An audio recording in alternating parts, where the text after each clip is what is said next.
in a country that is really the richest country in the world. We live in a country that there's no reason why there should be poverty. There's an abundance of everything, including food. Brothers and sisters, we're here this evening to talk to you a little bit about the farm workers and ask your support on the boycott of grapes, lettuce, and yellow wines. You know, it's not very difficult to describe what kind of grapes we're boycotting because there's only one kind. You got grape is a grape is a grape, so it's very easy and we can get that out of the way very fast. When it comes to lettuce, it's a little more difficult because we're asking you to boycott the Western iceberg head lettuce. Now, if you asked me to describe that, I'd have to tell you that it's the lettuce that looks like a lettuce, the old-fashioned lettuce. You have no problem recognizing it because it's round like a lettuce. And then when I ask you to help us boycott Gallo wines, it's a little more difficult because you see Gallo is it's the largest winemaker in the United States, so it produces in bottles and labels an awful lot of wines. You may recognize some of the wines. Boone's Farm. Yeah. I know it's an awful sacrifice, but we're asking you to do it for the farm workers. Spanata. Red Mountain Burgundy, Tyrola, Thunderbird, and Ripple. Can you imagine earlier today someone handed me a button? I got it here. It says Nixon drinks Ripple.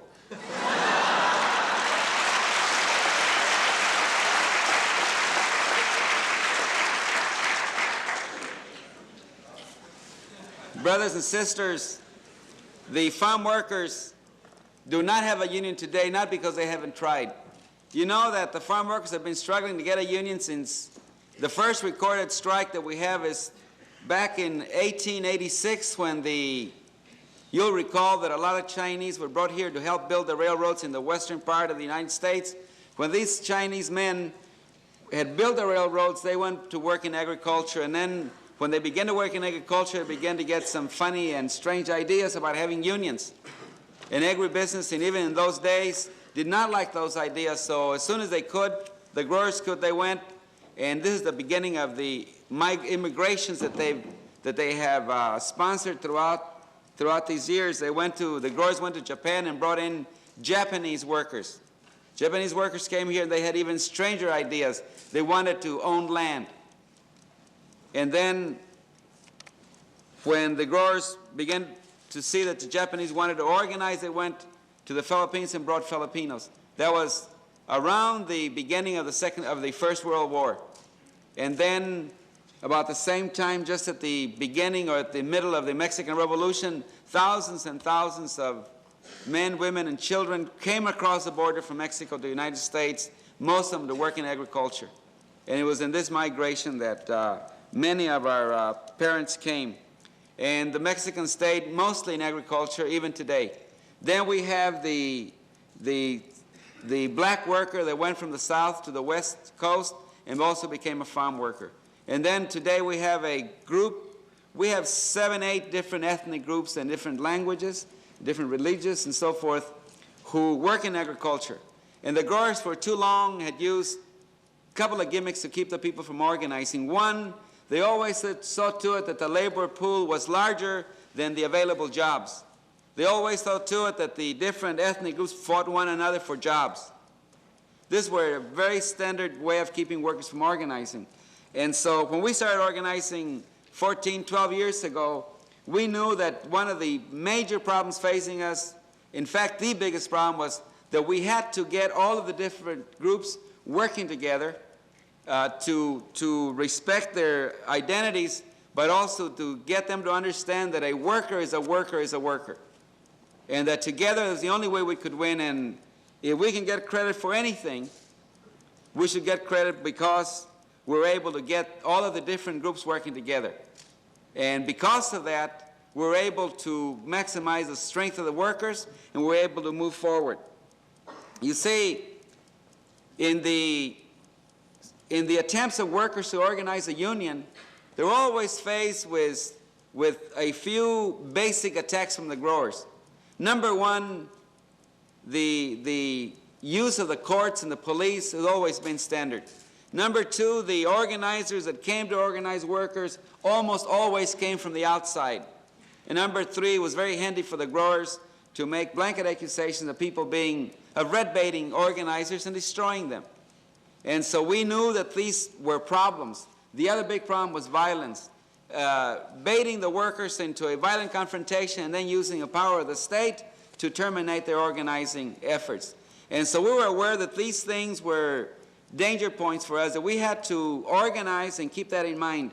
And I think that we were able to do that successfully because, in the first place, we did not play into the trap of having one group fight another group. We said everybody's got to do it together, and we had to show the leadership and make sure that all the workers stayed together. Secondly, they couldn't attack us for being outside agitators because we were workers ourselves and we came from the ranks of the workers.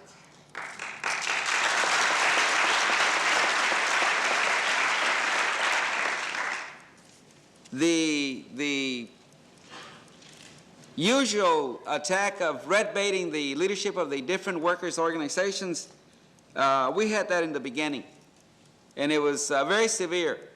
But we had prepared for it because we had prepared the workers to understand that the guards were going to use this against their leaders. And when the attack came, although it did cause some damage, it wasn't enough to destroy the movement as it had been in the past. And then we dealt with the question, because the workers understood after we explained to them before we got into the conflict what to expect as an attack, and they were prepared for it. And then another trick that the growers used very successfully, and that many of the union leaders in past years came to it, was that there was no organizing. We go back and we know that there were many attempts to put the organization of workers together, but essentially what happened was there was a spontaneous uprising of the workers, and they went on strike, and the moment they went on strike there would be an outside organizer rush to the scene and try to put that thing together, and they couldn't because you have two major jobs. You have to organize first and then you can strike. And so we took a number of years doing nothing but very patiently organizing. In fact, in the early 1960s, we had worked there for at least 5 years when a newsman from Los Angeles came and had smelled something about unions. So he came and interviewed me, and he wanted to know if I was organizing a union. I said, no, we're organizing a little social club to get together, have a nice time. It's a little insurance benefit on the side. We don't believe in unions. And then when it was discovered that we were in fact organizing a union, we began to talk about strikes are not really the way to organize unions. We began we were trying to get time. Once we were together and ready to strike, we struck. And it was the biggest strike in the history of the state. And we put together a strike in September of 1965, went for 58.5 months, and on July 30th of 1970, the first organization of farm workers with signed contracts was obtained.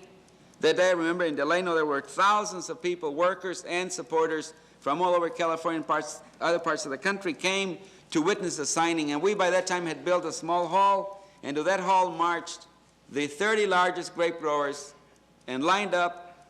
They were given a contract, and they signed in public the first union contracts for the union, thus then destroying the myth that workers could not organize and setting a new record.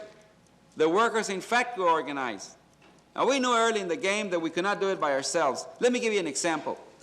In rural America today, not only California, but we struck in California, Texas, Florida, and several other states. You know what happens? The moment you go on strike, you're not only striking the employer, but you're striking the whole power structure. In Delano, on September 15th of 1965, when we struck, within 24 hours, the school board had met, the high school board, the elementary school board, the city council, the board of supervisors, and for the first time, the clergy had gotten together, and they passed a similar resolution saying, among other things, asking the organizers, the outside agitators, to leave. It's amazing. And It took us a little time to take the strike to the people outside. We knew that if we kept the strike just in Delano, that we had no way of winning, that we had to take the message of the workers to you. And so we began to develop a boycott in early December of 1965, and by the time the boycott was over, we had gone into Western Europe, into Canada, all over the United States, and there were people like in Japan, and people in West Germany, and God knows where, boycotting the grapes and boycotting we're boycotting grapes in those days. And so we came to realize that, as Gandhi once said, that the boycott is a most near perfect method of doing nonviolent, bringing about change through nonviolent means. And that boycott is a tremendous, tremendous way of bringing about justice. Let me tell you a little bit about the boycott. You know, it's not really grapes, and it's not really lettuce or wines, it's people.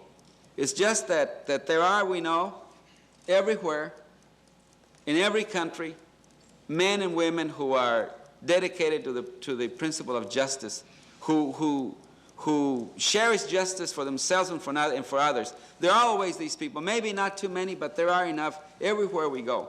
And so the appeal is made to these people. And let me give you an example of what happens in the boycott.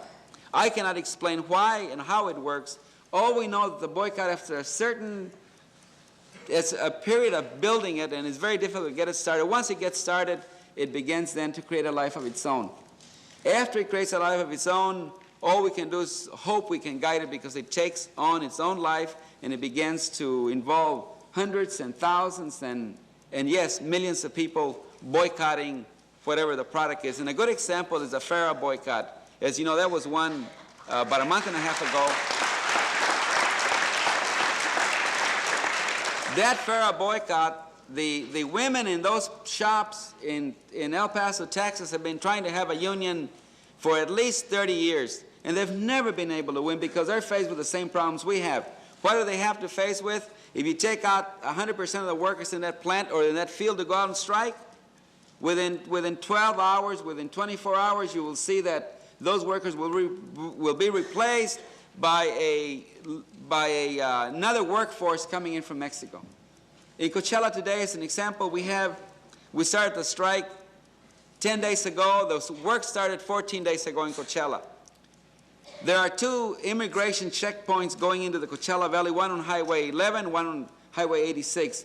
And as far as I remember, going back to when I was a little baby, and as far as I can remember, because we were born and we live in that area, every time that we went through that checkpoint, it was a nightmare for my mother and my dad and for us, because since we were Mexican, we were suspects of being illegals, wetbacks. And so we had to argue and argue about our citizenship and show our papers. Now, 14 days ago, a night before the work started in Coachella, those immigration checkpoints were closed. They're dark, the road barriers were taken off, and so there's no way in telling how many people are being recruited in Mexico. The growers adding insult to injury, taking advantage of our brothers across the border who are in worse shape than we are, using them, bringing them across the border illegally, and then having them come and break our strikes. And there's no way we can win the strike unless we have the support of the boycott. And similarly, the people that work in Farrah had the same problem. You know that they won that strike, as you know, about a month and a half ago. Those women on their own now are going, there's 6 or 7 other large factories there. They're going and organizing their sisters in all those other places. Since then, they now have a union, they understand the value of it, and they want to spread the good news and have everybody have a union. That's how it happens. And the boycott then becomes a most significant way of doing struggle, particularly in our case where we say that we're going to do this work nonviolently. Not because we're saints or angels or because we're afraid. We have as much courage as the next man, I think. Because we're convinced that nonviolence is the proper way of doing things, because it's a natural way of doing things, because we're a union that builds and not destroys, because we're committed to the whole idea of justice and truth, and not to destroy in order to build, but that there's enough goodness in all of us, and we can collect that and have everybody just contribute a little bit to the solution of the problem, and that after a while, that little bit of contribution from everyone becomes a big and effective force to do away with the injustices. And so The boycott then is a very good way of doing the work nonviolently. We have many experiences with the boycott. It's an example. A friend of ours, a close friend and supporter of the movement, tells me, or came to me after he had taken a vacation to Hong Kong, and tells me a story that I have to tell you because it's just, will give you an idea of what the boycott is, and when I speak of the boycott developing its own life. He was in Hong Kong and he was walking out in the streets, came across a small fruit stand, and in front of that fruit stand there was a picket sign, one lonely picket, and as he noticed the picket, he noticed the lettering on the picket sign were what he figured, because he doesn't know Chinese, that they were Chinese characters, but that's all he saw. He continued walking towards that picket, and the picket, of course, had to turn around to go take another pass in front of that fruit stand, but on the back of that picket sign, in plain English, do not buy California grapes. And so our friend rushed over to shake his hand and to congratulate him, but the man didn't speak English. And so we never found out why. He came and asked me, he said, we don't have any agents in Hong Kong. We don't know how the word got there. But you see, the idea of justice is a very powerful force. It doesn't know any barriers. I will have it, I'll give it to you. If you have it, give it to me, and then together we'll give it. It's contagious and it spreads all over. And luckily enough, no one's ever found a way to stop it. And that's why men are constantly struggling for justice. Because once you get an idea of what it is, no force on earth can stop it. It just can't be taken away from you. It's an idea, it's in your head, it's in your heart, and you're willing to pay the price, the sacrifice to get it, whether it's farm workers, whether the Pharaoh workers, whether there were young men who were resisting the draft, whatever it is, it's there.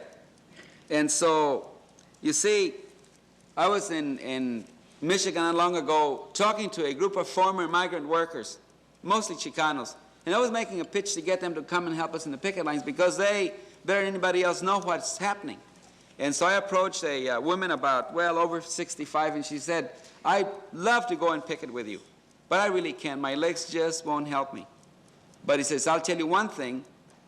I visit those stores regularly, and I know what's going on with the farm workers. I was a farm worker, and what you're doing is good, and I approve it, and I want to help you. And I help in my own ways, and I began to get a little curious to find out what their own ways were. And so she says, when I go to those stores and I find the grapes, I look around and I give you your regards to the grapes, I get their hands and I squeeze them hard.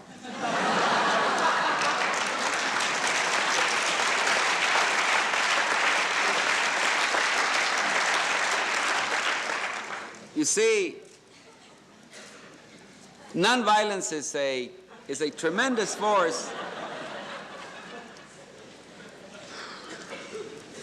that if once committed to nonviolence, you're not committed to cowardice. Really, it's nothing to do. Nonviolence has a real difficult time in an academic center like this one, I suppose, when it becomes rhetoric. The difficult time to defend it because a lot of iffy questions come around. But when you take nonviolence and you apply that to an actual situation, it's no problems. If you're going to pick it nonviolently, you know what to do and you do it. But if you're discussing how to pick it nonviolently here without picketing, it becomes a very big problem. And so our experience is that once you make up your mind that violence really is not a part of what you're going to do, then you're not tricked into thinking that violence can be a shortcut to where you're going. Number two, since you've given it up and you've made a commitment, not as a tactic, but as a way of life, then you know from that moment on that you must produce. Then, if you're willing to do that, then, of course, because of the commitment, you're also willing then to understand that no one can really plan and bring about creative work in organizing unless that man or that woman are free of hatred. And if you're pent up with hatred, you can't do anything except be mad. But if you clean yourself of that as best as you can, And it's natural, all of us have at least some. But try to shed that as much as you can. Then there is room for creative thinking. And then only until you begin to think things through very clearly can you begin to organize people. And I mean organizing masses of people. Because organizing is nothing more than people and ideas and bringing them together. And so we have had some experiences in nonviolence, some outstanding experiences, not ours, workers. A collection of all kinds of ideas from workers that have been successful. You see, because nonviolence really is, really is a very natural way of doing things. It stands to reason that if two friends get into a fight and they're able to adjust their differences nonviolently, who knows and who cares? And these adjustments are happening every day. But don't let those two friends get into a fight and one kills the other, it's in the paper the next morning. And so then people say, well, gee, we're so violent, we're always killing one another. No, the violent acts are ones that are reported because they're unnatural acts. The natural things, why report? Everybody knows. And so, as men have to be trained to create armies. The more trained, the more effective an army. Now, if we were violent by nature, then why train us? The army could put us in the front lines, recruit us today, send us to the front lines tomorrow, and we're ready to kill. But it's not the case. We've got to be taught how to kill before we can be sent to the front lines, before we can consider to be a good army. Now, doing nonviolent work requires also training. Although it's very natural, it requires some discipline. Let me give you an idea of what I'm thinking. Praying is and we believe in prayer. And we think we can stand next to anybody else and feel as manly about it, but we believe that prayer has a lot to do with it. Then the question of work discipline, that the only thing you have is time. We have time. Our opponents have money. We say that time is more powerful than money, and time will do for us what money sometimes cannot do for the rich. And that if we understand that time is all important, that in every single moment of your life counts, that you develop a way of protecting that time, because it's very important, and then you use it wisely. And you don't spend time, idle time, but every single moment is spent in doing work to bring about justice for humanity. And then when you have those things going, then you come to the question of fasting. You see, fasting is a tremendous thing. Let me suggest you try an experiment. Next time you have a serious dispute with a close friend, a loved one, stop eating for a couple of days. And after about the first full day of not eating, you're so worried about your stomach that you can't possibly hate anyone. And the longer you go, the more benefits you have. And so it's difficult, but it's rewarding. And so we have committed ourselves to this kind of struggle. And we see that, sure, we've been struggling for many years, and sure, it's going to be a long time to struggle. We're asked repeatedly, don't you get tired? We're asked, not only myself, but Brother Medina and people who work with the union everywhere. You've been at it so long, don't you get tired? We say, sure, we get tired. Do you get discouraged? Never. Why should we get discouraged? We're lucky. We found a cause. Not too many people in this world are able to find a cause. We got a job that we enjoy and we would not trade for anything, and we thank God 10 times a day because we're here at this time and we're able to play a role in changing society. And although we don't get paid, and sometimes we're not very professional in the way that we do things, but we're happy. The workers that we represent and that we try to lead understand how we do work, why we do it. We don't have, contrary to recent publications, I guess you've heard that I've been accused of riding around in a limousine, and then when I get near the workers, I get off and get into my old Volkswagen and change my clothes, and then I take a few pictures of the workers, and then I return, get on my limousine, and then I leave. That's the latest story. There's been other stories about having a jet, Lear jet, and stories having a house in Acapulco, and stories of having a bank account in Switzerland, and on and on. But the fact is, the real fact is that we're effective. And as long as we're effective, we're going to have these attacks, but it doesn't matter. Saying is that the issue right now, the real issue, is whether workers are going to be able to really have a union. Can workers have the right to say, like the textile workers, like the steel workers and the auto workers, can workers really say, I want this union, not that union that the employer wants to give me? The farm workers do not have that right because we're not covered under legislation, because of the willingness of the Teamsters to act as a think union with the employers, with the growers. What happened last April the 15th in Coachella is a good case in point. On April 15th, our union had 34 contracts in Coachella, 100% of the table grape industry organized under contracts. We had it for 3 years. On April 16th, the Teamsters had 32 contracts, we had 2 contracts. There had been no elections. How in the world could they turn those contracts over to the Teamsters and tell us that the Teamsters represent the workers when there was no elections? The workers didn't even know about it. It was a mad grab for power. The Teamsters thought that we were going to roll over and play dead. We struck, we boycotted, and I'm telling you, brothers and sisters, we're going to win. We're going to win because we're right.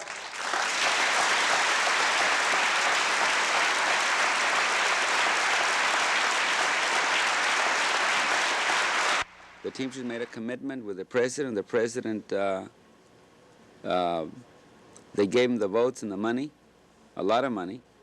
The President called on the Teamsters to do a job for him, to help his friends in agribusiness, and the Teamsters then came in, and that's how they got involved. Can't prove that, but it's obvious. It's obvious that the Teamsters came in with the full support and the knowledge of the White House. Why else would Colson, Charlie Colson, be the intermediary to set up a meeting between Fitzsimmons, the labor leader, supposedly of the largest union in the United States, and the American Farm Bureau Federation, which certainly has no love for unions.